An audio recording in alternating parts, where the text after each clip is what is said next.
पुंडलिक वरदा हरिविठ्ठल श्री ज्ञानदेव तुकाराम पंढरीनाथ भगवान की जय। माऊली ज्ञानेश्वर महाराज की जय। जगद्गुरु संत तुकाराम महाराज की जय। शांती ब्रह्म एकनाथ महाराज की जय। संत गणेशनाथ महाराज की जय। सब संतन की जय। हरे राम राम राम हरे हरे, हरे कृष्ण कृष्ण कृष्ण हरे हरे, हरे राम राम राम हरे हरे, हरे कृष्ण कृष्ण कृष्ण हरे हरे, हरे राम राम राम हरे हरे, हरे कृष्ण कृष्ण कृष्ण हरे हरे। येवोनी भेटावे आता या दिनासी, प्राण हा कंठेसी उरला देवा। आयुष्य आहे थोडे भेटीची आवड, पूर्ण करी कोड या जीवाचे। साध्य हे साधन नकळे मज काही, भेटीची ते सोयी आहे मनी। आयुष्य आहे थोडे भेटीची आवड, पूर्ण करी कोड या जीवाचे। गणेशनाथ म्हणे अखंड तुझी भेटी, नको पाडू तुटी कदा काळी। आयुष्य आहे थोडे भेटीची आवड, पूर्ण करी कोड या जीवाचे। अलंकापुरी रम्य सिंहासनस्थं, पदाम्भोज तेजं स्फुरत्तिक् प्रदेशं। विधीन्द्रादिदेवे सदा स्तूयमानं, समाधिस्थमूर्तिं भजे ज्ञानदेवं। नमो सद्गुरु तुकया ज्ञानदीपा, नमो सद्गुरु सच्चिदानंद रूपा। नमो सद्गुरु भक्त कल्याण मूर्ती, नमो सद्गुरु भास्करा पूर्ण कीर्ती।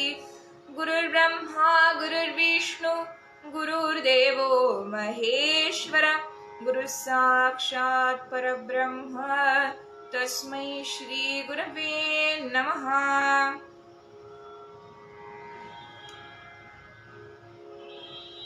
आज प्रस्तुत प्राप्त प्रसंगी श्री संत गणेशनाथ महाराज यांच्या त्रिशतकोत्तर अमृत महोत्सवी वर्षानिमित्त चालू असणारी ऑनलाईन प्रवचनमाला आणि या प्रवचनमालेतलं आजचं 544व पुष्प माझ्या वाट्याला आलेलं आहे। खरं तर ही प्रवचन सेवा अगदी अचानक ठरल्यामुळे आणि मला याच्याबद्दल फारशी माहिती नसल्यामुळे फक्त अभंगावरती चिंतन करण्याचा एक अल्पसा प्रयत्न करेन।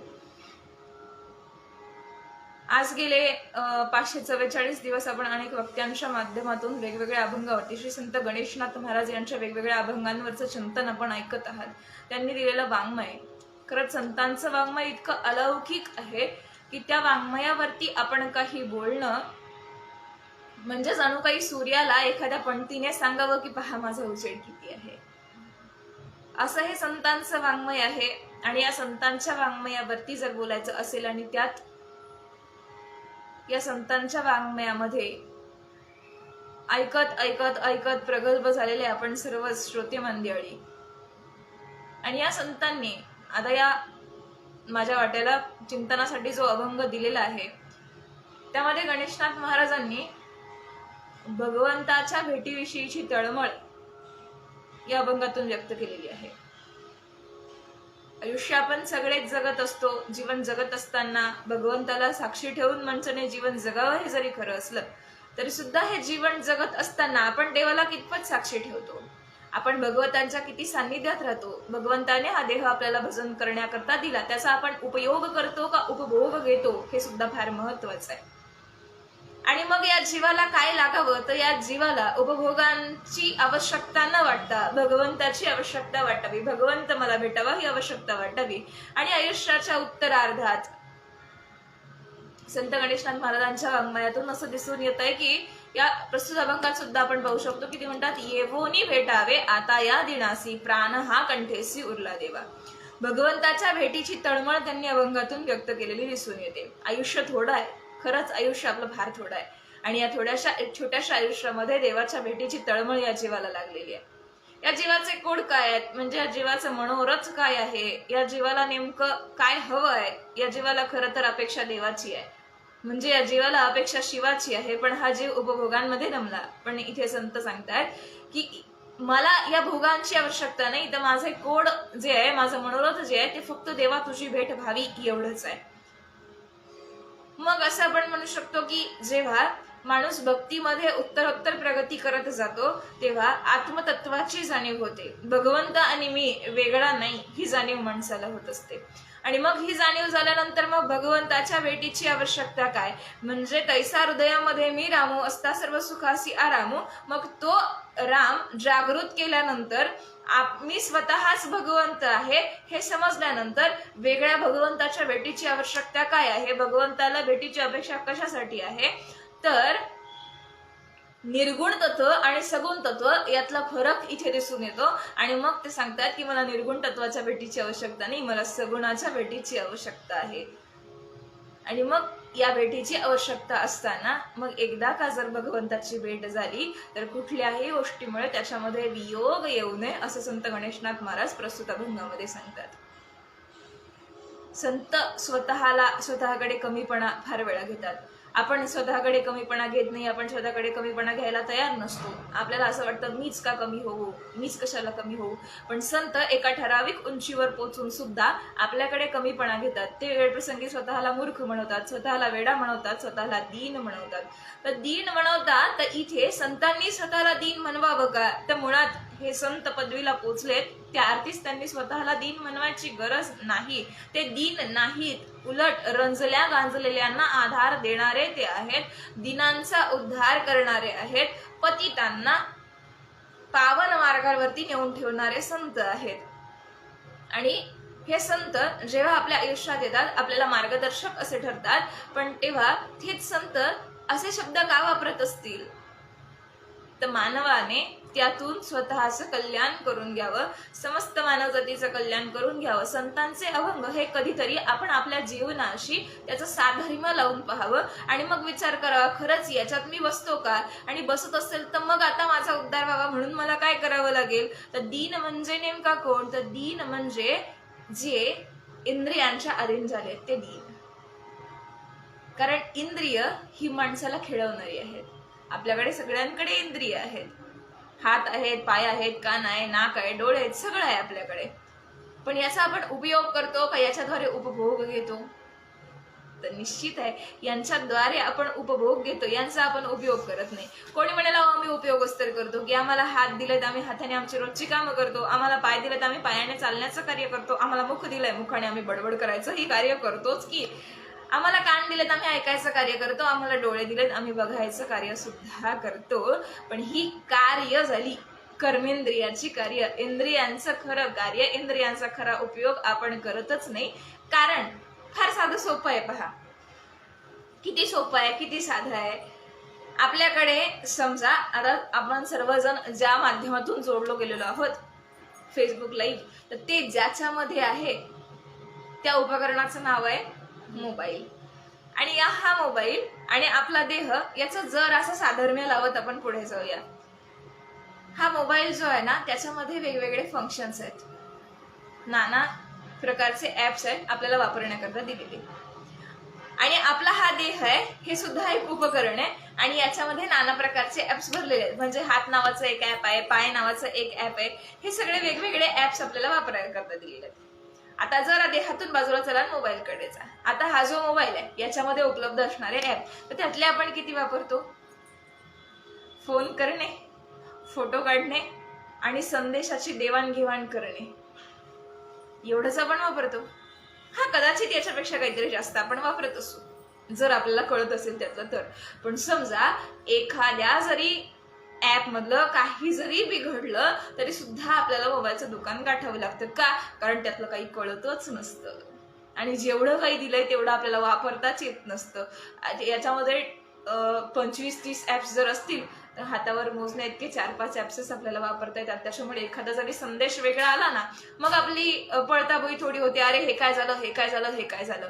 आता थोडस मोबाईल मधून बाजूला या आणि आपल्या देहाचा जर विचार केला, आपल्याला हे सगळं दिलंय, पण याची रोजची कार्य करणं, याच्या व्यतिरिक्त याची कार्य आपण करत नाही. परिणामी आपण याचा फक्त उपयोग करतो आहोत, उपभोग घेतो आहोत, उपयोग करता येत नाही. उपयोग केव्हा म्हणता येईल? जेव्हा आपण ते सर्वार्थाने वापरू शकू ना, तेव्हा त्याला उपयोग म्हणता येईल. पण आता हा उपयोग चाललेला नाही, आता हा चाललाय फक्त उपभोग.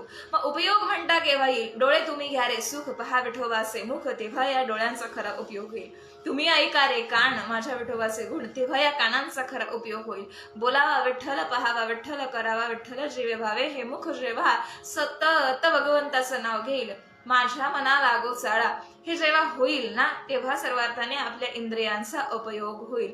हाताने काय करावं? हाताने टाळी वाजवावी. पायाने काय करावं? पायाने तीर्थयात्रा करावी. अशा सगळ्या इंद्रियांना भगवत भक्तीमध्ये लावणं म्हणजे या इंद्रियांचा खऱ्या अर्थाने उपयोग करणं. पण झालं असं, या इंद्रियांना आपल्या अधीन न ठेवता आपण इंद्रियांच्या अधीन गेलो आणि परिणामी आपल्या पदरी पडली ती फक्त आणि फक्त निराशा. आणि ही निराशा पदरी का पडली? तर आपण इंद्रियांचे मालक आहोत. आपलं इंद्रियांनी ऐकलं पाहिजे, पण आपण इंद्रियांचे नोकर झालो. इंद्रियांनी आपल्याला हवं तसं वागवलं आणि परिणामी आपलं पतन झालं. आपण भगवंतापर्यंत पोहोचू शकलो नाही. आणि हे भगवंतापर्यंत पोहोचू शकलो नाही या अवस्थेला संतांनी दीन अवस्था अशी सांगितली गेली. म्हणजे काय? जे इंद्रियार्थी रंजले म्हणजे जे स्वतःचं रंजन करून घेतात. मग आपलं रंजन कशातून होतं? आपण चित्रपट पाहतो, आपलं रंजन होतं. आपण आपल्या आवडीचं संगीत ऐकतो, आपल्या आवडीची गाणी ऐकतो, आपलं मनोरंजन होतं. आपलं रंजन म्हणजे कशाचं? मनोरंजन. आपण मनाचं रंजन करतो. म्हणजे आपण मनाला ताब्यात नाही ठेवलं, आपण मनाच्या ताब्यात गेलो. संतांनी मनाला ताब्यात ठेवायला सांगितलंय. पण जेव्हा माणूस मनाच्या अधीन होतो, मनाच्या ताब्यात जातो, तेव्हा माणूस सर्व सुखापासून आपोआप लांब लांब जातो. मग काय होतं? तृष्णा न जीर्णा स्वयमेव जीर्णा. आपली ही हाव, आपली भूक, या मनाची भूक कधीच संपत नाही, पण माणूस मात्र संपून गेलेला असतो. याला कितीही द्या, याचे हाव संपत नाही. मग या इंद्रियांचे भोग माणसाला अजून पुरवावेसे वाटतात, अजून पुरवावेसे वाटतात आणि हे भोग पुरवता पुरवता पुरवता पुरवता माणूस गंजून जातो. म्हणजे माणूस संपण्याची अवस्था येते. पण हे इंद्रिय यांची हाव वाढत गेल्यामुळे मला अजून हवंय, मला अजून हवंय. तुम्ही या मनाची एकदा फक्त एक इच्छा पूर्ण करून पहा. मन शांत बसत नाही, मन म्हणतं मला अजून दे. तेवढं देऊन पहा, मन म्हणतं याच्यापेक्षा अजून हवंय, मन म्हणतं याच्यापेक्षा अजून हवंय. असं करता करता करता आपण एक दिवस थकून जातो. मग आपल्या वाटेला येते ती दैन्य अवस्था. आणि ती दैन्य अवस्था संतांनी इथे वर्णन करून सांगितली आहे. कारण ही इंद्रिय माणसाचा घात करतात आणि या इंद्रियांनी माणसाचा घात करू नये म्हणून आपल्याला इंद्रियांचं स्वामी व्हायचंय. आणि मग हे इंद्रियांचा स्वामी होण्याकरता मला काय करावं लागेल? तर मला इंद्रियांचं ऐकायचं नाही. मग आता मी दीन झालोय, पण मला कळतंय माझी अवस्था दीन झालेली आहे. मग आता या दैन्य अवस्थेतून मला जो कोणी बाहेर काढू शकेल तो एकमेव भगवान परमात्मा आहे. माणसाने चूक केली हरकत नाही, माणूस आहे चुकू शकतो, पण चुकीतून बाहेर जो येतो त्याला माणूस म्हटलं जातं. ज्याला चूक दिसते, चूक होते हे कळतंय, पण त्याला चुकीतून बाहेरच यायचं नाही, त्याला माणूस म्हणता येत नाही. मग जे आहे तसं चाललंय तसंच चालू दे असं नाही. मला जर माझ्या देहाचा योग्य उपयोग करून घ्यायचा असेल, मला जर माझा उद्धार व्हावा असं वाटत असेल, तर मी इथून मागे केलेल्या चुका आता होऊ नयेत आणि इथून पुढे माझं काहीतरी चांगलं व्हावं याच्याकरता माणसाने प्रयत्नशील असलं पाहिजे. मग हा प्रयत्न करण्याकरता आता काय करायचंय? तर आता समोर दिसतंय माझ्या आधाराला कोणीही उरलेलं नाही. वाटत होतं आजपर्यंत संसारातले सगळे माझे सखे सोयरे माझ्या सोबती असतील, त्यांचा करता कष्ट करतोय. इंद्रियांनी कष्ट माणूस कोणा करता करतो? आपल्या माणसांकरता. का? ती माझी माणसं आहेत. पण जेव्हा खरी गरज माणसाला आहे तेव्हा ही इंद्रिय माणसाच्या वाट्याला येतात का? तेव्हा हे सगळे जण ज्यांना आपण आपले म्हणतो ते आपल्या वाट्याला येतात का, आपल्या मदतीला येतात का? नाही. मग आता मला गरज आहे शांतीची, आता मला गरज आहे सुखाची, आता मला गरज आहे समाधानाची, तेव्हा कोणाकडेही जा, कोणी हे सुख शांती समाधान आपल्याला विकत देऊ शकत नाही. आपल्या नातेवाईकांना विचारून पहा, ते देत नाहीत. आपला अंतकाळ जेव्हा येतो ना, तेव्हा तेव्हा ज्याची आपल्याला गरज आहे ना, तेव्हा या संसारातली एकही गोष्ट आपल्या कामी येत नाही. मग तेव्हा कळतं की या भगवंताशिवाय आपलं असं दुसरं कोणीच नाही. आणि मग हे समजायच्या पूर्वीच मग कधीतरी आता मी दीन झालोय, मी रंजलोय, मी गांजलोय, आजपर्यंत या इंद्रियांच्या नादी लागून मी नाना प्रकारचे उपभोग घेतले, पण या उपभोगांचा मला एकदाही उपयोग माझ्या चांगल्या आयुष्यासाठी झालेला नाही. मग आता माझं आयुष्य चांगलं व्हावं याच्याकरता मला काय हवंय, तर माझं आयुष्य चांगलं व्हावं याच्याकरता मला भगवंताची भेट हवी आहे. कारण माझं आयुष्य सावरून योग्य मार्गावर लावणारा हा फक्त भगवंत आहे. या इंद्रियांनी मला इतकं दीन केलं, मी त्यांच्या इतकं हवाली झालो, त्यांनी माझा इतका गैरफायदा करून घेतला की आता प्राण कंठाशी आलाय. का आता जर देवाने भेट दिली नाही तर मी आता वाट बघू शकत नाही, इथपर्यंत आलोय. बहुत जाचुलो संसारे माया मोह जाळाच्या विखारे. या संसाराने मला फार जाच केलाय, या संसाराने मला फार त्रास दिलाय. मग आता अवस्था काय झाली, उबगले सासरी आता मला माहेरासी न्यावो, तोडा एवढा जाच तुमच्या पाया पडते हो. जाच कोणी केला, जाच या संसाराने केला. हा तोडण्याची विनंती कोणालाय? अरे ज्याने आपल्याला या संसारात जगायला पाठवलं ना, त्यालाच ही विनंती करावी. देवा तू पाठवलंयस ना, आता मी दीन झालोय, आता या संसाराचा जाच मला सहन होत नाही, हा जाच मी सहन करण्याच्या पलीकडे गेलाय. त्यामुळे देवा आता तूच ये आणि माझी मदत कर. मग किती आळवतोय, येई गा तू माय बाबा पंढरीच्या राया, पंढरीच्या राया. तुझ विनशीन वाटे क्षीण झाली काया, पंढरीच्या राया, पंढरीच्या राया. आजपर्यंत देवा मी काय केलंय? आजपर्यंत देवा या संसाराच्या नादी लागून सगळी कर्म करत राहिलो, तुला मात्र कधीच आठवलं नाही. यातीहीन मतीहीन कर्महीन माझे. मग आता काय करायचंय? जे करू नको ते केलं, जे करायला पाहिजे नव्हतं ते केलं, ज्या गोष्टी मी करणं अपेक्षित नव्हतं त्या केल्या, आणि जे करायला हवं होतं ते मी आजपर्यंत कधीच नाही केलं. मग आता देवा काय करतोय? आता देवा मला माझ्या चुकीची जाणीव झाली, म्हणून देवा तुला शरण आलोय. यातीहीन मतीहीन कर्महीन माझे, सर्व लज्जा सांडोनिया शरण आलो तुझ. येई गा तू माय बाबा पंढरीच्या राया, पंढरीच्या राया. देवाला बोलवलंय, तीच देवाच्या भेटीची अर्थात संत गणेशनाथ महाराज वर्णन करतात. येवोनी भेटावे आता या दिनासी, प्राण हा कंठेसी उरला देवा. देवा प्राण कंठाशी आलाय, मरण जवळ आलंय, आता तरी येऊन भेट दे, तुझ्या भेटीशिवाय आता गत्यंतर नाही, मला देवा भेट दे. असं म्हणून देवाला शरण गेलं. देवालाच का शरण जायचं? झुरोणी पांझरा होऊ पाहे आता, येई पंढरीनाथा भेटावया. शरण गेलेल्याला देव कधी मरण देत नाही. देव अभय दान शूर दाता आहे, देव अभय देतो, म्हणून देवाच्या पायाशी जायचं. देवाच्या पायाशी गेलं की माणसाची भीती नाहीशी होते. आणि दुसरी गोष्ट म्हणजे माणूस ज्या सर्व सुखाकरता तळमळ करतोय ना, ते सर्व सुख देवाच्या पायाशी गेल्याने मिळतं ना, म्हणून देवाला शरण जायचं. तुम्ही सामान्य व्यवहारामध्ये लोकांना शरण जाऊन पहा, तुम्ही विचार कराल, हा आता जाचलोय, आता कष्टलोय, आता दीन झालोय, मग माझा उद्धार होण्याकरता मी दुसऱ्या कोणाला शरण जाईन. शरण जाऊन पहा, फक्त तोंडावर पडण्याशिवाय दुसरा काहीही उपाय त्यात नसेल. पण जर देवाच्या शरण गेलो तर देव आपल्याला जवळ घेतो, प्रेमाने बोलवतो, थापटतो, अंजारतो, गुंजारतो, आणि मग देव आपल्याला जे देतो ते या संसारात कोणीच देऊ शकत नाही, ते असं सर्व सुख. म्हणून देवाला शरण जावं. देव काय करतो? तर देव अभय देतो. देव काय करतो?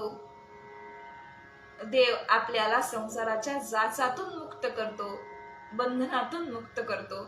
आपल्या जे बंधन आहेत ना, बंधनापासोनी उकरली गाठी देताली मिठी सावकाश. देव सगळ्या बंधनांपासून मुक्त करतो, पण त्याच्याकरता आधी देवाला कधीतरी हाक तर मारली पाहिजे, देवाला भेटीची तळमळ तर लागली पाहिजे. देव भेटी देतो, पण देवाला शरण का जावं, कारण देव आपल्याला सर्व सुख देणार आहे, म्हणून देवाला शरण जावं.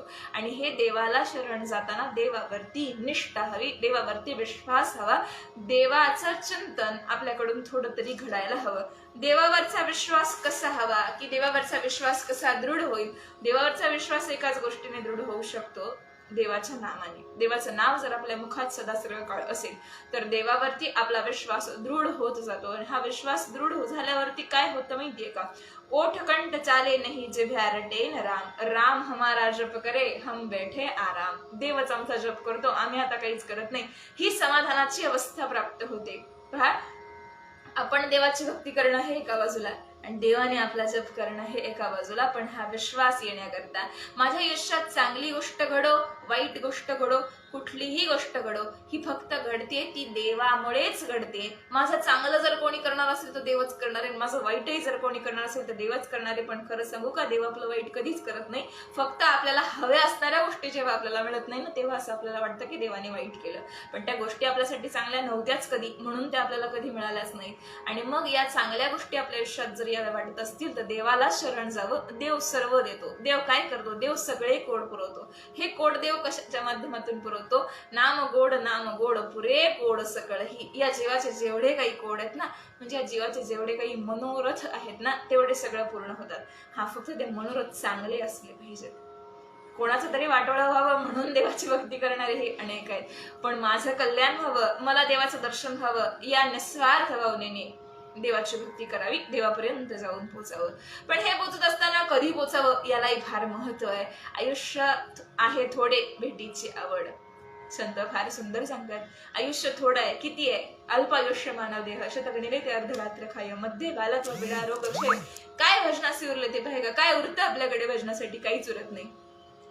मग या थोड्याशा आयुष्यामध्ये मग आता काय झालंय? अगदी थोडं राहिलंय, म्हणजे आयुष्याचे 3 प्रहर संपून गेलेत. आता मरण कधी माझा घास गेले हे मला सांगता येत नाही ना, अशी अवस्था आहे. तरी सुद्धा देवा तुम्हाला अजून भेटच दिलेली नाहीयेस. हे जेव्हा देवाला आपल्याला सांगावं लागतं, हे आर्ततेने सांगावं, कोठे गुंतलासी द्वारकेच्या राया, त्याला म्हणावं, मग त्याने यावं. पण हे सांगण्याकरता आता माझ्या जवळ काय आहे? अरे द्रौपदीसाठी साडी घेऊन गेलास ना, पांडवांसाठी त्या प्रत्येक संकटामध्ये हजर राहिलास ना, पण तसा माझ्यासाठी तू कधी येणार आहेस? मग कधी येणार आहेस? कोणी विचारलं तुला काय एवढी दाढ वाढली, तुझ्यावर एवढं काय मोठं संकट पडलं? तर तेव्हा त्याला सांगावं, बाबा रे आता मरण काळ जवळ आलाय, हा काळ येईल, माझा घास घेईल, मला काळाचा घास व्हायचा नाही, मला काय व्हायचंय? मला तुझा दास व्हायचंय. हे कधीतरी देवाला सांगावं. देवाचा विसर न पडावा हे देवाकडे आपण मागतो, पण हे देवाकडे मागताना देवाचा विसर पडू नये हे जरी खरं असलं ना, तरी मी काळाचा घास होऊ नये याचं सुद्धा भान माणसाने राखलं पाहिजे. काळाचा घास माणूस होतो का? तर काळाचा घास माणूस होतो, आणि तो प्रत्येक जण होणार आहे.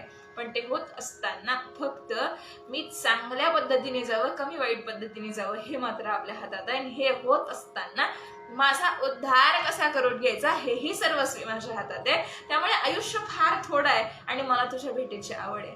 आयुष्य फार कमी, त्यात मग काय आहे? त्यात मला संसार आहे, त्यात माझं बालत्व आहे, त्यात माझ्या पिढा आहेत, त्यात माझे रोग आहेत. आणि या सगळ्यामध्ये देवा तुझी भक्ती सुद्धा आहे ना, ती किती राहिली हो? ती फारच थोडीशी राहिली. आणि ही थोडीशी भक्ती ही आपला फार मोठा उद्धार करू शकते. पण ती भेट व्हावी याच्याकरता तळमळ असली पाहिजे. पण ती तळमळ कशी असावी? ती आई आहे आणि मी लेकरू आहे. मग काय झालंय? लेकरू रडतंय आणि आईने उचलून घ्यावं ही अपेक्षा असावी. आई येणार नाही का हो? आई येते, आईला यावंच लागतं का? लेकरू रडतंय हे आईला सहन होत नाही, पण त्या लेकराने तेवढ्या चांगल्या पद्धतीने रडावं. लेकरू रडलंच नाही, आईला वाटतं लेकरू सुखात आहे, लेकरू आनंदात आहे, लेकरू खेळतंय. पण जेव्हा लेकरू रडतं ना, तेव्हा आईला कळतं माझं लेकरू दुःखात आहे, आणि मग आई त्याला उचलून घेते. मग ही आस लागावी जशी दिवाळीच्या मुळात लेकराला आस आहे ना आईच्या भेटीची, तशी आस आपल्याला असावी देवाच्या भेटीची. आणि ही आस कशी असावी? भेटी लागी पंढरीनाथा, जीवा लागली तळमळ व्यथा. इतकी तळमळ व्हावी, तू जर आता भेटला नाहीस तर आता काहीच खरं नाही, इतकी तळमळ लागावी. भेटी लागे जीवा लागली से आस, तशी आस लागावी. देवाच्या भेटीशिवाय आता गत्यंतर नाही, आता देवच भेटला पाहिजे ही आस माणसाला असावी. आणि मग हे सगळं होत असताना देव भेटतो ना, देव भेटत नाही असं नाही. जेव्हा आनंदाश्रू येतात, अचानक हृदय गदगद होतं, अचानक कधीतरी अंगावरती काटा उभा राहतो, अचानक कधीतरी दुःखाच्या प्रसंगी सुद्धा मनामध्ये एक सुखाची लकीर येते ना, तेव्हा भगवंत आपल्याला नकळत भेटून गेलेला असतो. कधीतरी पंढरीश पांडुरंगाच्या परमात्म्याला दर्शन घ्यायला गेल्यानंतर ना, देव फक्त त्याच्या पायाला स्पर्श केल्यानेच भेटतो असं नाही. कधीतरी उभे असाल ना, कधीतरी हळूच तुळशी बुक्क्याचा वास यावा आणि मग तेव्हा समजून जावं माझा पांडुरंग सेवन केला. त्याच्या पायाशी गेल्यावरती जर आपल्या मनामध्ये नाना विचार येत असतील आणि तेव्हा ते दर्शन घेऊन सुद्धा आपल्या मनाला अपूर्ण वाटत असेल ना, त्याचं सगुण दर्शन होऊन सुद्धा आपण त्याचं दर्शन घेऊ शकत नाही. पण जेव्हा आपण त्याच्यापासून कोसो दूर आहोत, फार दूर आहोत, पण तरी सुद्धा आपल्याला अनुभूती आहे, अरे तो माझ्या जवळ आहे, अरे तो माझ्या आसपास आहे, अरे ही भावना जी मनाला सुख देऊन जाते ना, तिथे निर्गुणत्वाचं दर्शन झालेलं असतं. पण हे निर्गुणत्वाचं दर्शन होऊन सुद्धा कधीतरी आपलं मन अपूर्ण राहतं आणि मग त्या मनाला आस लागते ती सगुणत्वाच्या दर्शनाची. आणि मग हे सगुणत्वाचं दर्शन घेण्याकरताच इथे संत सांगतात, साध्य हे साधन नकळे मज काही, भेटीची ते सोयी आहे म्हणे. देवा तुला निर्गुणत्वाने अनेक वेळा भेटलो, पण हे निर्गुण दर्शन मला नको आहे. म्हणजेच काय, ब्रह्मज्ञानाची प्राप्ती झाली. मग खरा देव म्हणजे काय आहे? मी कोण आहे? मी त्याचा अंश आहे. मी त्याचा अंश आहे म्हणजे मी स्वतः देव आहे. आणि ही देवत्वाची जाणीव मला आता झाली आहे. तो आणि मी वेगळा नाही, मी आणि तो एकच आहोत. पण ही जाणीव झाल्यानंतर सुद्धा जर देवाच्या सगुण भेटीची आस असेल तर, देवाला मी निर्गुणत्वाने भेटलोय, मी देवाला जाणलंय, पण तरी सुद्धा देवाच्या सगुण भेटीची आस म्हणजे त्याच्या दर्शनाची आस ही काय आहे? कारण निर्गुणत्वाशी संधान साधता येत नाही, निर्गुणत्वाचा फक्त अनुभव घेतला जाऊ शकतो. पण सगुण आपल्या समोर आहे, आपल्याला दिसतंय. मला सांगा, कोणी सहज सांगितलं देवाची भक्ती करा, एखाद्याला देव म्हणजे काय तेच माहिती नाही, त्याला सांगितलं बाबा रे देवाची भक्ती कर, तो म्हणेल ठीक आहे देवाची भक्ती करतो, पण तो देव आहे कसा? नाही, त्याला सांगायचं तो तुझ्या आतमध्ये भरलेला आहे, तो चराचरामध्ये व्यापून उरलेला आहे, त्याची भक्ती कर. तू कोणाची भक्ती कर? प्रत्येक गोष्टीमध्ये देव भरलेला आहे, सर्व सजीव निर्जीव वस्तूंमध्ये देव भरलेला आहे, तो देवाची भक्ती कर. त्याला सांगितलं त्या देवाची त्याला आवड लागणार नाही. का? कारण जोपर्यंत देवाला सगुण रूपामध्ये आपण पाहत नाही ना, राजस सुकुमार मदनाचा पुतळा रवी शशी कळा लोबलिया, राजस सुकुमार मदनाचा पुतळा. या देवाला आपण जोपर्यंत पाहत नाही ना, एखादी गोष्ट तिचा आपल्या मनाला ध्यास केव्हा लागतो, आपल्याला आवड केव्हा निर्माण होते, ती आपल्या मनामध्ये केव्हा साठते.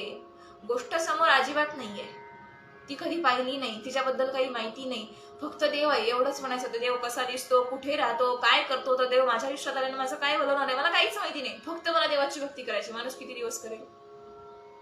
तासभर? एक दिवस? एक महिना? अजिबात नाही, करणारच नाही माणूस, कारण समोरच त्याला काही माहिती नाही. मला गुलाबजाम आवडतो, पण हे केव्हा कळेल? मी तो खाल्लाय, आवडलाय, आणि मला तो आता अजून कायच आहे, त्याची आवड मला इतकी लागली की मला आता रोजच्या जेवणातच गुलाबजाम लागतो. का? कारण मी तो आधी खाल्लाय, पण गुलाबजाम नावाचा पदार्थच मी कधी पाहिला नसेल तर तो गोड लागतो, कडू लागतो, खारट लागतो, आंबट लागतो का तुरट लागतो, मला कळणारच नाही. तसा देव, मी जर कधी देव पाहिलाच नाही तर मला देव म्हणजे काय हे कळणारच नाही. पण देव पाहणं म्हणजे त्याचं सगुण रूपानं फक्त दर्शन घेणं असं जरी अर्थ होत नसला तरी देवाची आवड लागण्याकरता आधी देव सगुण रूपात आपल्या समोर असावा लागतो. मग कळतो हा कसा आहे, याच्या हातात बासरी आहे का, याच्या हातामध्ये काठी आहे का, याच्या हातामध्ये धनुष्यबाण आहे का, हा देव नक्की कसा उभा आहे, हा देव वाट पाहे उभा, भेटीची आवडी कृपाळू तातडी उतावळ. हे कळण्याकरता त्या देवाला आधी बघावं लागतं, ते बघण्याकरता तो देव सगुण रूपात असावा लागतो. म्हणून निर्गुणत्वाची कितीही जरी जाणीव झाली ना तरी देव सगुणत्वाने समोर असावं लागतो. निर्गुण तत्व आपल्याशी गप्पा मारत नाही, निर्गुण तत्व आपल्याला आपणच देव याची जाणीव करून देतो. पण सगुण तत्वामध्ये नको ब्रह्मज्ञान आत्मस्थिती व्हावं, मी भक्त तू देव ऐसे करी, ही जाणीव माणसाला व्हावी लागते. आणि ही जाणीव फार सुखद असते. तो देव आहे, मी त्याचा भक्त आहे, आहे, तो स्वामी आहे, मी त्याचा नोकर आहे, मला त्याच्याकरता काहीतरी करायचंय.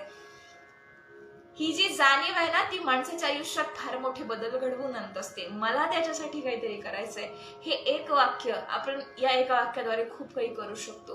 पण हा जो देव आहे, एकदा जर का आपल्या आयुष्यात आला, तो आपल्यापासून दूर जाऊ नये याच्याकरता माणूस प्रयत्न करतो. पण हा जर देव आपल्या आयुष्यात आला तर असं एवढं काय होतं, हा सगुणत्वाने आपल्या आयुष्यात काय यावा, हा निर्गुणत्वाने आपल्या आयुष्यात काय येऊ नये.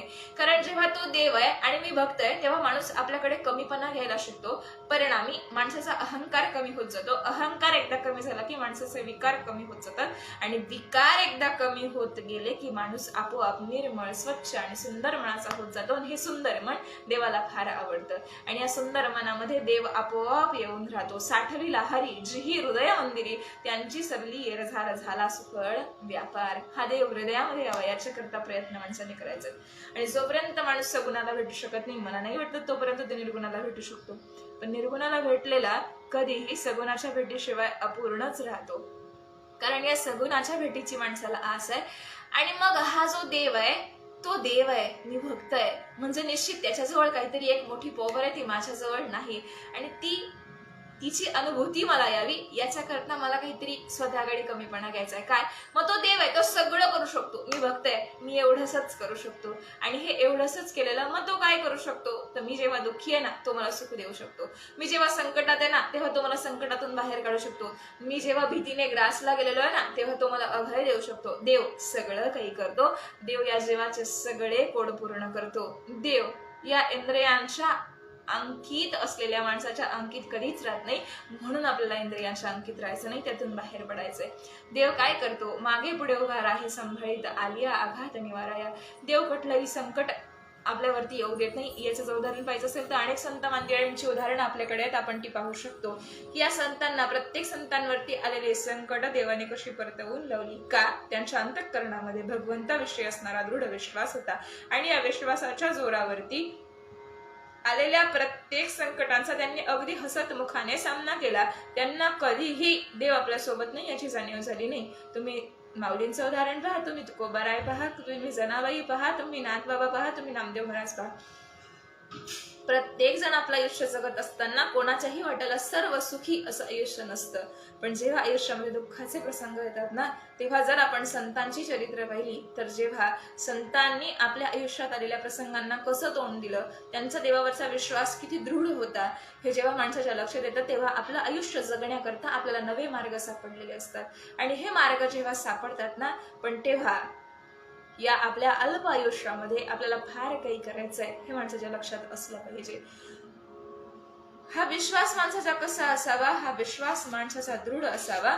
आणि हा दृढ विश्वास असताना माझ्या जीवाला फक्त आणि फक्त देवच आकार देऊ शकतो. आणि या तुका म्हणे माझ्या जीवाचे जीवन विठ्ठल निधान सापडले. या जीवाचं जीवन जर काही असेल तर तो भगवंत आहे, आणि तो सापडावा, तो भेटावा, म्हणून माणसाने प्रयत्न करणं गरजेचं आहे. आणि हे प्रयत्न करत असताना मग जर देव भेटला तर तो आपल्यापाशीच राहावा का आपल्यापासून लांब जावा?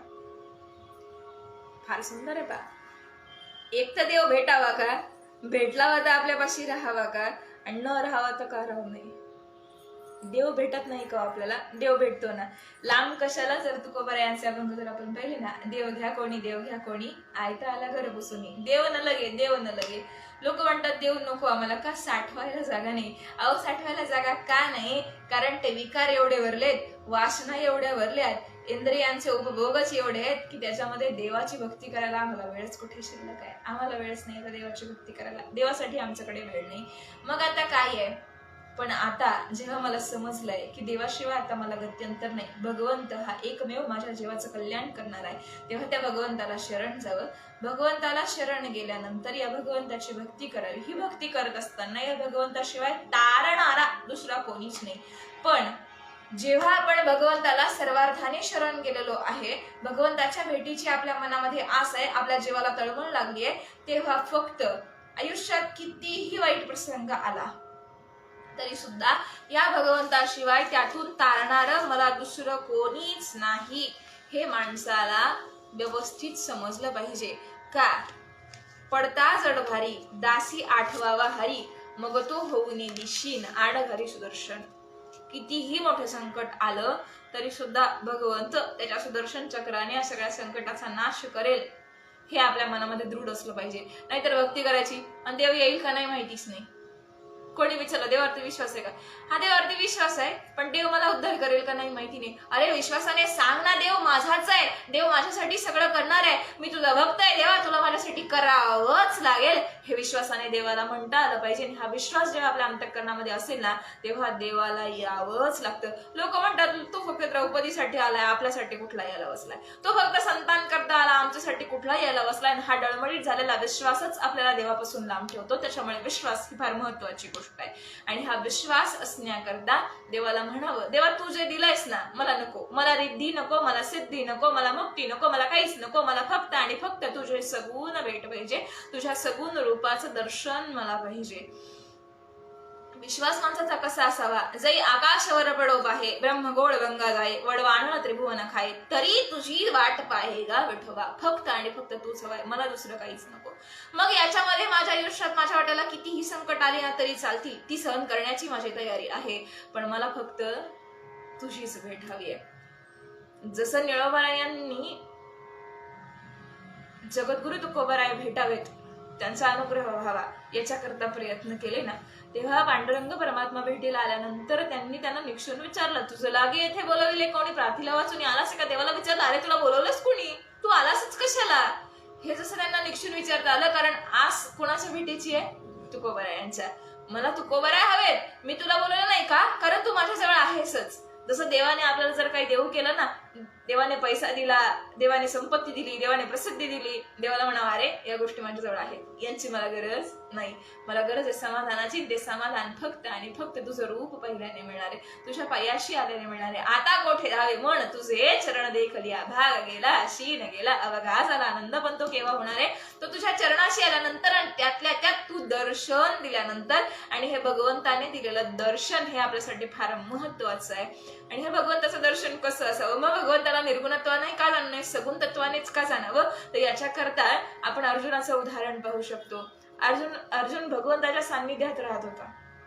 नवे अर्जुन भगवंताचा इतका लाडका होता की भगवंताने त्याच्या रथाचं सारथ्य केलं. हे सारथ्य केलं, भगवंत अर्जुनाच्या रथाचे सारथी झाले. मग आता सारथी झाल्यावरती आपण सारथ्याचं ऐकावं का सारथ्याने आपलं ऐकावं?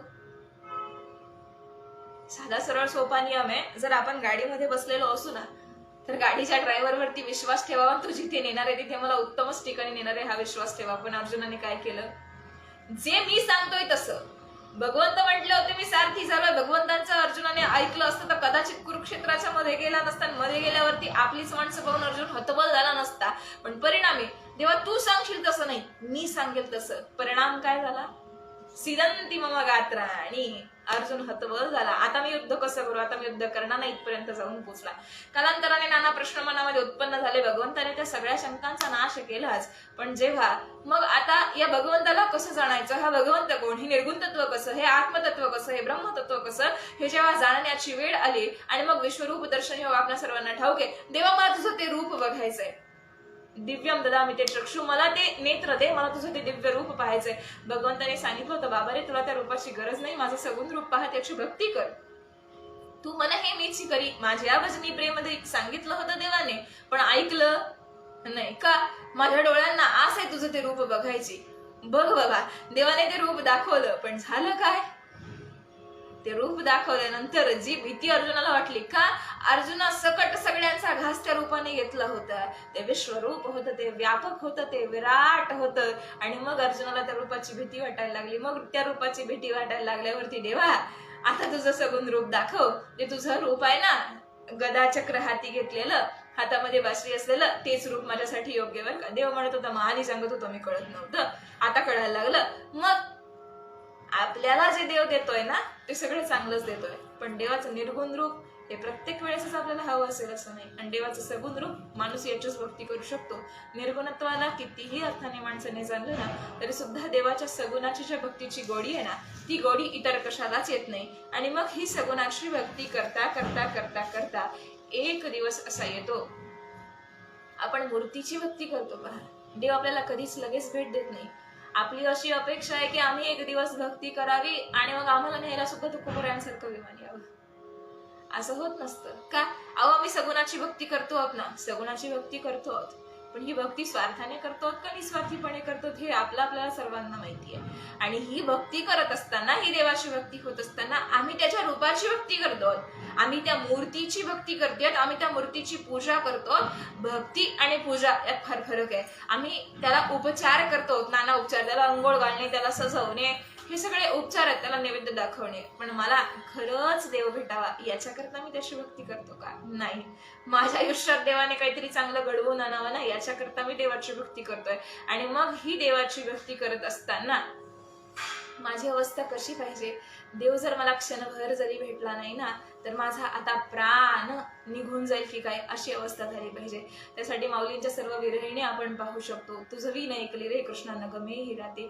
जी अवस्था गवळणींची भगवान श्रीकृष्णांसाठी होती ना, ती अवस्था कधीतरी आपल्यासाठी झाली पाहिजे. एक क्षणाचा वियोग सुद्धा आता सहन होत नाही. हा वियोग सहन करण्याच्या पलीकडचा. आता काय हवंय? आता फक्त तुझी सगुण रूपातली भेट पाहिजे.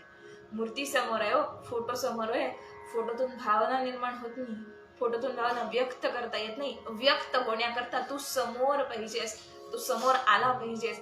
देव भेटी देत नाही का? देव तशी सुद्धा भेटी देतो, देव सगुणातली सुद्धा भेट देतो. पण ही सगुणातली भेट दिल्यानंतर सुद्धा देव आपल्यापासून लांब जातो. पण संत प्रार्थना करतात, देवा भेट देशील ना, पण ती भेट अशी दे, गणेशनाथ म्हणे अखंड तुझी भेटी, नको पाडू तुटी कदा काढी. एकदा देवा तुझी भेट झाली ना, की परत वियोग होऊ देऊ नकोस, अशी भेट असावी. का? संयोगामध्ये सुख आहे आणि वियोगामध्ये दुःख आहे. आपली आवडती वस्तू आपल्याला मिळावी, आपल्या समोर असावी, आणि आपल्याच आवडीच्या एखाद्या व्यक्तीने म्हणावं, मला देतेस का ग? नाही म्हणता येत नाही आपल्याला. पहा, साधं सोपं सरळ जर आपल्याला उदाहरण पाहिजे असेल, आपल्या आवडीची साडी आहे, आपल्याला ती आता नेसायची आहे. तेवढ्यात आपल्या बहिणीने, आपल्या मावशीने किंवा आपल्या लेकीने आपल्याकडे मागावी आणि म्हणावं, आई मला ती साडी दे ना. तुम्ही नाही म्हणाल का? नाही म्हणूच शकत नाही. आपण देतो. मला घालायची होती पण नाही घालता आली. काय झालं? थोडंसं दुःख झालं म्हणाला. का? कारण आपल्या आवडीच्या वस्तूचा वियोग झाला. ही संसारातली साडी आहे, कापडात साडी म्हणजे साधा कापडाचा तुकडा आहे, पण हा संसार ज्याच्या जीवावर चालला ना, तो भगवंत, त्याचा वियोग किती दुःखदायक असेल. एकदा देव भेटला, पण तो भेटल्यानंतर कायमस्वरूपीच आपल्याजवळ राहावा ना, याच्याकरता माणसाला प्रयत्न करता आले पाहिजेत. तो कायमस्वरूपी माझ्याजवळ राहील का? राहील, पण जर आपलं चित्त त्याच्या पायाशी स्थिर राहील तर.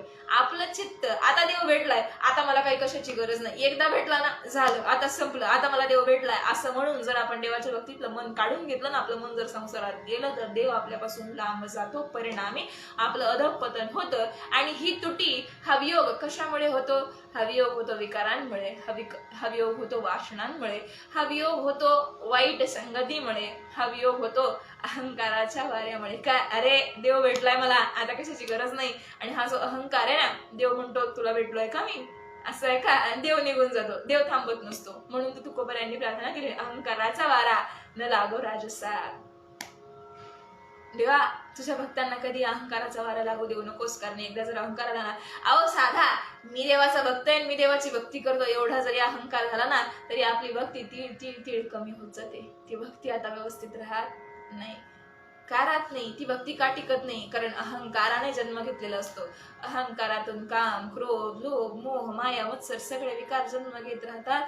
आणि मग ह्या सगळ्या विकारांनी जन्म घेतल्यानंतर देव आपल्यापासून लांब जाऊ लागतो. कारण मग देवाला साठवण्याकरता जागाच शिल्लक राहिलेली नसते. सगळा कचरा, वासनांचा कचरा, विकारांचा कचरा, इच्छांचा कचरा हृदयामध्ये भरला जातो आणि नकळत माणूस देवापासून लांब जातो. हे घडतं एका अहंकारामुळे.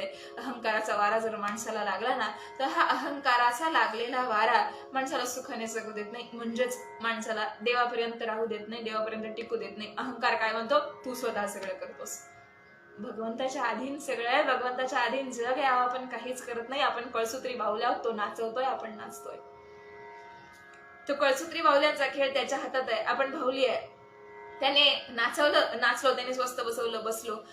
पण हा जगाचा चालक, करता, धरता, मालक, हे सगळं विश्व चालवत असताना, हे सगळं विश्व जे आपलं त्याच्या आधारावरती चाले, हे शरीर कोणाची असते कोण बोलविते हरिविण, ही साधी जर आपल्या शरीराची अवस्था असेल ना, तर विचार करा, हा संसार त्याच्या तालावरती नाचतोय आणि हा त्याच्या तालावरती नाचत असलेला संसारात तिथे जर मी म्हंटल अरे मीच सगळं करतोय, मी आहे म्हणून सगळं चाललंय, अरे मला देव भेटलाय, हे विचार देवाला कदापि सहन होणारे नाहीत. आणि मग तेव्हा देव आपल्याला रामराम ठोकतो.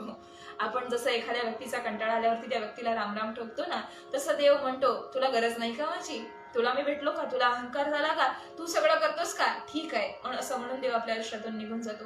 कधी कधी आपलं प्रारब्ध इतकं गहन असतं की देव समोर असून सुद्धा आपल्याला देवाच्या पाया पडता येत नाही. पहा, मंदिराच्या शेजारून आपण कधीतरी जातो, मंदिरात जावी अशी बुद्धी होत नाही का, कारण आपलं प्रारब्ध आपल्याला तिथपर्यंत जाऊ देत नाही. कधी कधी देव असा समोर आहे तरी सुद्धा आपल्याला देवाशी संवाद साधता येत नाही का, आपलं प्रारब्ध आडवं येतं. या प्रारब्धाचा नाश व्हावा याच्याकरता देवाची भक्ती करायची की त्या देवाच्या भक्तीने माझ्या सगळ्या प्रारब्धाचा नाश होऊन जावं, मी भगवंतापर्यंत अतिशय सुलभ रीतीने पोहोचावं याच्याकरता. कधी कधी कुसंगतीने आपल्याला भेटलेला देव आपल्यापासून नाहीसा होतो का, आपण देवाची भक्ती तर करतो, आपल्याला जाणीव होत असते हा काहीतरी चांगल्या गोष्टी, सकारात्मक गोष्टी आपल्या आयुष्यात घडत असतात, आणि मग कोणीतरी येतो आपल्याला काहीतरी सांगतो, अरे देवाची भक्ती काय करतो, देव तुला काय देणार आहे, अरे इकडे चल, इकडे तुला पैसा मिळेल, अरे इकडे चल, इकडे तुला प्रसिद्धी मिळेल, अरे इकडे चल, इकडे तुला सुख मिळेल. आणि मग माणूस हा मार्ग सोडून त्या पद, पैसा, प्रतिष्ठा याच्या मागे लागतो आणि जो परमात्मा आहे त्याच्या भेटीला मात्र माणूस मुकलेला असतो. याच्यामुळे आपण कोणाच्या संगतीत राहतो याचा विचार माणसाने फार केला पाहिजे का, फक्त आणि फक्त भगवंताचा वियोग होऊ नये याच्याकरता. देवाचा योग तर आलाय, देवाची भेट तर झाली आहे, पण जर हे मन भगवंताच्या पायापासून जरा जरी विचलित झालं तर एवढ्या वेगे अंतरला देव निघून जातो. देव थांबत नाही, कारण महत्व कुठल्या गोष्टीला द्यावं हे सुद्धा माणसाला कळलं पाहिजे. समजा जर घरात पाहुणे आले आणि ते पाहुणे सोडून जर तुम्ही तुमच्या त्या पाहुण्यांना चहा विचारायचा नाही, पाणी विचारायचं नाही, त्यांच्याशी बोलायचं नाही आणि आपले घरातली कामं करत बसायचे, आले तर या, बसले तर बसा, गेले तर जा, असं केलं तर पाहुणे तुमच्या घरात परत येतील का? पाहुणे चुकून तरी आपल्या घराची वाट धरतील का? काय म्हणतील, त्याला साधी माणुसकी नाहीये, घरात माणूस गेला तर पाणी द्यावं हे त्याला कळत नाहीये, पाहुणे परत येणार नाहीत. विचार करा, साधे संसारातल्या पाहुण्यांची जर अवस्था असेल तर तो जगाचा मायबाप जर आपल्या अंतःकरणात यावा असं वाटत असेल तर आपण संसारात लक्ष का घालावं, आपण बाकीच्या गोष्टींमध्ये लक्ष का घालावं, आपण आपल्याला अहंकार का येऊ द्यावा. मी देवाचा भक्त आहे हा सुद्धा अहंकार नसावा, मी देवाचा आहे ही भावना मनामध्ये असावी, देव माझा व्हावा याच्याकरता प्रयत्न करावेत. आणि हा प्रयत्न करत असताना कुठल्याही विकारामुळे देवाची आणि माझी ताटातूट होऊ नये याच्याकरता माणसाने प्रयत्न करावेत. आणि मग हे प्रयत्न कशा करता करावेत, मग देवाची माझी ताटातूट होली म्हणून देवाला धरूनच ठेवायचं का, ठेवायचं नाही. कसं, धरीला पंढरीचा चोर, गळा बांधोनी आलोर, गळा बांधोनी आलोर, गळा बांधोनी आलोर, धरीला पंढरीचा चोर. पण हा चोर धरताना जे निर्गुण रूप आहे त्याचा आधार घ्यायला हरकत नाही, पण त्या निर्गुण तत्वापुढे सगुण तत्वाला विसरता कामा नये. याच्यातच पुढे जनाबाई फार सुंदर वर्णन करते ना, सोहम शब्दांचा मारा केला, विठ्ठल काकुलती आला. सोहम शब्दांचा मारा करावा, मी तुझाच आहे ना, तू आणि मी एकच आहोत ना हे म्हणावं, पण तू माझ्यापासून लांब जाण्याचा तुला अधिकार नाही हे सुद्धा देवाला आपल्याला ठणकावून सांगता आलं पाहिजे. एवढी मैत्री, एवढं सख्य आपलं त्याच्याशी झालं पाहिजे. आणि हे सख्य व्हावं याच्याकरता आधी आपण भक्ती केली पाहिजे, आणि ही भक्ती करावी याच्याकरता आधी आपण दीन आहोत याची जाणीव आपल्याला झाली पाहिजे. मी कोणीतरी फार मोठा आहे, मी कोणीतरी फार ग्रेट आहे, मी जीव आहे ही भावना जर मनामध्ये आली ना तरी जीवाचा शिव कधीच होऊ शकत नाही, म्हणजे जीव देवापर्यंत कधीच जाऊ शकत नाही. म्हणूनच देवा आता डोक्यावरती तांगठी तलवार आहे मृत्यूची, हा मृत्यू माझा घास घेणार आहे, मी दीन झालो, या इंद्रियांनी मला मृत्यूच्या दाढेत आणून ठेवलंय हे बोलावं. आणि मग येवोनी भेटावे आता या दिनासी, प्राण हा कंठेसी उरला देवा असं म्हणून भगवंताच्या प्राप्तीकरता प्रयत्न करावेत. आणि हे प्रयत्न करत असताना मनामध्ये भेटीची आवड असावी. कारण काय, एखादी गोष्ट मिळावी ही जर मनात इच्छा असेल तर त्या गोष्टीची आवड असावी लागते, आणि आवड असली की सवड आपोआप मिळतेच. मग देव भेटावा अशी जर इच्छा असेल तर देवाची आवड या जीवाला लागावी, आणि जर देवाची आवड या जीवाला लागली ना तर भक्ती करता माणसाला आपोआप सवड लागते. मग दिवस न कळे रात्र न कळे. मग काय होतं, माझी मज झाली अनावर वाचा, छंद या नावाचा घेतला असे. असं करत करत आपली वाचा भगवान नामाचा जप करायला लागते. भगवंत आपल्या अंतःकरणामध्ये स्थिरावतो. अंतःकरणामध्ये स्थिरावल्यानंतर एक ना एक दिवस त्या देवाची भेट होतेच. पण ही भेट लवकर व्हावी याच्याकरता देवाची अडवणी करावी. का? कारण या संसारामध्ये मी आता जास्त काळ राहू शकत नाही. या संसाराचा जाच मी आता सहन करू शकत नाही. म्हणून देवाची भेट लवकर व्हावी याच्याकरता प्रयत्न करावे. कारण देवाची भेट हे या जीवाचं एकमेव साध्य आहे. या मृत्यू लोकात येऊन माणसाचं साध्य आणि साधन काय असावं? निर्गुण तत्वाला जाणणं नाही, भगवंत आपल्याला भेटावा हे माणसाचं साध्य असावं, आणि याच्याकरता साधना करावी. माणसांनी साधनं भरपूर वाढवली देवापर्यंत पोहोचण्याची. काय? आपण पायी देवापर्यंत पोहोचू शकतो, आपण मनाने पोहोचू शकतो, आपण उडून पोहोचू शकतो, आपण रेल्वेने जाऊ शकतो, आपण गाडीने जाऊ शकतो. पण कशातही गेलात आणि घरामध्ये जर देवाच्या दारात जाऊन जर मनामध्ये घरातलेच विचार असतील ना, देव कधीच भेटत नाही. पण एकाच जागेवर बसून फक्त एकाच गोष्टी करता म्हणजे देव भेटावा याच्याच करता जर माणूस प्रयत्न करत राहिला ना तर देव भेटल्याशिवाय राहत नाही. देव भेटतोच. म्हणून साधनं वाढवण्यापेक्षा कधीतरी साधना वाढवणं हे फार महत्वाचं आहे. ती साधना ही भगवान नामाची दीक्षा घेऊन, भगवान नाम घेऊन, भगवंताची भक्ती करून आपल्याला देव होता येतं का? हो. राम म्हणता रामची होईजे, पदी वैसोनी पदवी घेईजे. असं राम म्हणता म्हणता म्हणता देवच होऊन जावं, देवाचं ध्यान लावावं, संतांची संगत करावी आणि भगवंतापर्यंत जाऊन पोचावं. ज्यांच्या प्रित्यर्थ चालू असणारी ही प्रवचनरूपी सेवा आहे ते श्री संत गणेशनाथ महाराज यांचं जीवनचरित्र. तसं तर मी फारसं काही सांगू शकत नाही, माफ करा, पण जास्त माहिती नसल्यामुळे मला आज सकाळी अचानक 9 वाजता समजलं की मला प्रवचन करायचं आहे. प्रवचनरूपी सेवा आज आपल्या फेसबुक लाईव्हवर सादर करायची आहे. तरी सुद्धा या अभंगाच्या माध्यमातून इंद्रियांचा दीन माणूस जेव्हा होतो, मग माणसाच्या आयुष्यात जेव्हा संकट येतात तेव्हा माणूस देवाला आठवतो आणि या देवाने आपल्याला भेट द्यावी याच्याकरता करायचे प्रयत्न, याच्यावरती अल्पसह चिंतन करण्याचा केलेला प्रयत्न. आणि मग या सगळ्या गोष्टींमधून जेव्हा आपल्याला देवापर्यंत पोहोचायचंय ना, आणि मग हे पोहोचण्याकरता आपल्याला जर प्रयत्न करायचेच असतील ना, हे प्रयत्न करत असताना आपल्या डोळ्यासमोर जेव्हा उदाहरणं असतात ना तेव्हा माणूस छान प्रयत्न करू शकतो. मग आपल्याला डोळ्यासमोर कोणाला ठेवायचंय तर मार्ग दावून गेले आधी दयानिधी संत ते. हे संत आपल्याला भक्ती कशी करायची हे सांगून गेले.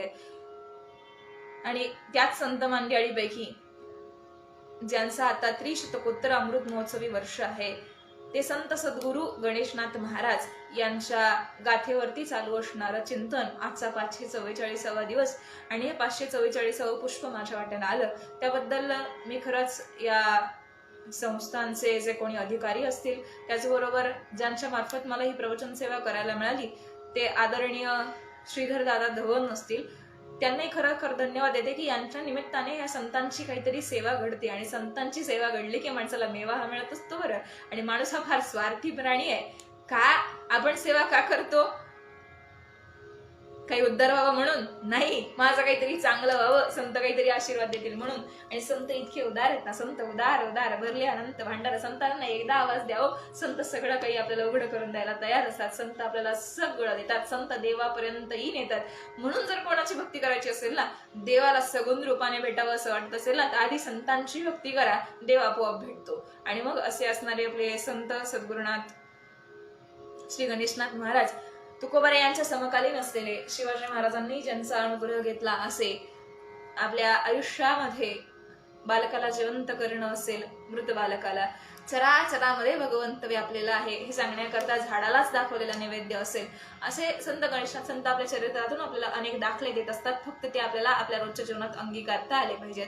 अशा या संतांच्या चरणी साष्टांग दंडवत करते, प्रणाम करते. झालेली प्रवचनरूपी सेवा सद्गुरु श्री गणेशनाथांच्या चरणी अर्पण करत असताना फक्त मनामध्ये संसाराची अपेक्षा असण्यापेक्षा देवाच्या भेटीची आस असावी. आणि मग गणेशनाथ म्हणे, अखंड तुझी भेटी नको पाडू तुटी कदा काढी. देवा, एकदा माझ्या अंतःकरणात आलास ना की परत आता माझ्यापासून लांब जाऊ नकोस, मला तुझा वियोग सहन होणार नाही, अशी प्रार्थना देवाकडे करावी. आणि त्याचबरोबर आपल्या सर्वांची भेट या फेसबुक लाईव्हच्या माध्यमातून झाली. भगवंताच्या वाक्यांवरती, उक्तीवरती काही चिंतन करण्याचा योग आज या माध्यमातून आला. त्याबद्दल या प्रवचन सेवेच्या आयोजकांचे धन्यवाद देते. त्याचबरोबर आज ज्यांची सेवा इथे होणार होती ते माझे गुरुवर्य आदरणीय हरिभक्तीपरायण भीमराव महाराज हांडे, त्यांच्याऐवजी आज मी इथे प्रवचन सेवा आपल्या समोर सादर करत आहे. त्यांना अचानक काहीसं काम आल्यामुळे ते आज इथे आपणासमोर उपस्थित राहू शकले नाही. त्यांच्या बदल्यात आज बदली प्रवचनकार म्हणून मी इथे आले. तरी सुद्धा संतांचा चरित्र किंवा त्यांनी त्यांच्या आयुष्यात केलेली भक्ती याच्यावर थोडंसं काही बोलण्याचा योग आला, थोडासा खारीचा वाटा म्हणून बोलण्याचा जो योग आला तो ज्यांच्यामुळे इथे आला त्या सर्वांना धन्यवाद देते. त्याचबरोबर ज्यांच्यामुळे मी इथे बोलू शकले ते आदरणीय माझे गुरुवर्य असतील, त्याचबरोबर ज्यांचे मला आशीर्वाद आहे तिथे बसण्याकरता ते सर्व संत, सर्व मोठे अधिकारी व्यक्ती असतील, आणि जी सरस्वती देवी आहे ज्याच्या मार्फत मी तुमच्यापर्यंत पोहोचू शकले आणि हे फेसबुक लाईव्ह माध्यम ज्याच्यामुळे मी आपल्या सर्वांना दिसू शकले, या सर्वांमुळे ही आजची सांगतेकडे चाललेली प्रवचन रूपी सेवा, हे आयुष्यात असलेले सगळे जे काही गोष्टी आहेत ना, या सगळ्या गोष्टी आपल्याला मिळतच राहणार आहेत. सगळ्या गोष्टी आपल्याला वेळच्या वेळी मिळतीलच. पैसाही मिळेल, पदही मिळेल, प्रतिष्ठाही मिळेल, पण शांती ती कुठेही शोधून मिळणार नाही. ती आपल्यालाच मिळते, पण ती आपल्यालाच मिळावी याच्याकरता प्रयत्न आपल्यालाच करायचे आहेत. आणि हे प्रयत्न करत असताना ती शांती म्हणून कुठे शोधायला जायची गरज नाही, समाधान असं वेगळं कुठे शोधायला जायची गरज नाही, सुख कुठे शोधायची गरज नाही. शोधायचा आहे तो फक्त देव, भेटायचा आहे ते फक्त भगवंताला. आणि हे भगवंताला भेटत असताना जर भगवंत भेट देत नसेल ना, तर त्याला तेवढंच ठणकावूनही सांगतायला पाहिजे, देवा मी तुझा भक्त आहे आणि तुला मला भेट द्यावीच लागेल. अशा अर्थाने भगवंताची भक्ती करावी. भगवंत भेटल्याशिवाय राहणार नाही. पुन्हा एकदा ज्यांच्या मार्फत ही सेवा मिळाली ते आदरणीय श्रीधर दादा धवन, त्याचबरोबर माझे तबल्याचे गुरुवर्य आमचे नामांकित कीर्तनकार, राष्ट्रीय कीर्तनकार हरिभक्तीपरायण भीमराव महाराज हांडे, या दोघांनाही साष्टांग दंडवत करते. आपण उपस्थित लाईव्हला उपस्थित असणारे सर्व श्रोती मंडळी, आपण सर्वांच्या चरणी साष्टांग दंडवत करते. झालेली प्रवचन रूपी सेवा श्री संत सद्गुरुनाथ गणेश महाराज यांच्या चरणी अर्पण करते. प्रवचन सेवेला पूर्ण विराम देते. पुंडलिक वरदा हरी विठ्ठल, श्री ज्ञानदेव तुकाराम पंढरीनाथ भगवान की जय. माऊली ज्ञानेश्वर महाराज की जय. जगद्गुरु संत तुकाराम महाराज की जय. सद्गुरु श्री गणेशनाथ महाराज की जय. सब संतन की जय. विठ्ठल विठ्ठल विठ्ठल विठ्ठल विठ्ठल विठ्ठल.